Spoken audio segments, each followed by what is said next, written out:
Hello and welcome to Module 2. Module 2, we are looking at what we're calling superpowers.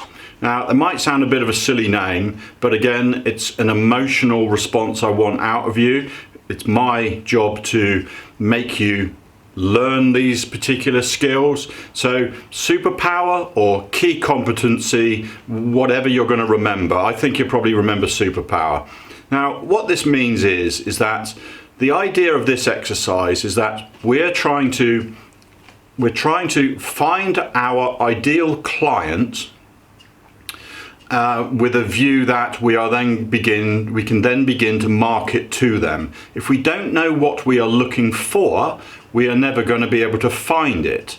So the way that we're going to do this exercise is about, first of all, wanting to know your superpower, and then wanting to know what your ideal client would look like, or what would be your client's superpower. So we're using that term, but it's a way of understanding what we are deep down emotionally and our skills, and then applying the same thing to the client. So let's get started. So we've got two forms here that you can download. So first of all, it's discovering our superpower. So let's start with that one. So item number one that I want you to write down, and again, stop the video if you need to do this. 3 things that make you stand out, or make you stand out from your competition. So if you have competitors, what would they maybe say? You know, they are really good at this. They win projects because they are like that. So let me give you some examples. So I would say about my particular skill in my industry, I'm in the workplace design and build environment. What makes me stand out? Well, what makes me stand out is that I'm good at presenting. The clients would give me projects, award the work to me because they really feel I am going to deliver. I really care about the success of the project, and I think that comes through in my presentation skill. What do the rest of all my colleagues and associates think about me? Well, I think I command respect because I know how to do the job. I've been doing it a long time. I started on site. In fact, I started in a factory. I worked my way up. I understood all of the skills as my guys now do the work. I know how to do it. I work on CAD. I can do design work. I'm not, that is not my core skill, but I know how to do it so I can relate to other people that are designing. So I can relate to other people in my industry because I have those skills. So write down what your skills would be as well. 3 specific skills that you've developed that make you successful at what you do. Now, what I mean by that is that, as in the last module, we learn from the things we get wrong. When we make a mistake, these are the things that register with us, and we become better at it because it makes us want to avoid making the same mistake again. Well, that's what we all try and do anyway. So try and think about what you have learned, because you will forget those items. You will not maybe know those items because it subconsciously happens to us.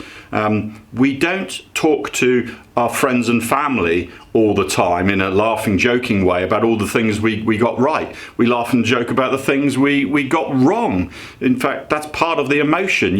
People tend to always look. Your mind is trying to protect you because it's making you look out for problems, look out for things. So we would not talk about the things that maybe we got wrong. So try and think about that and then start to write those ones down.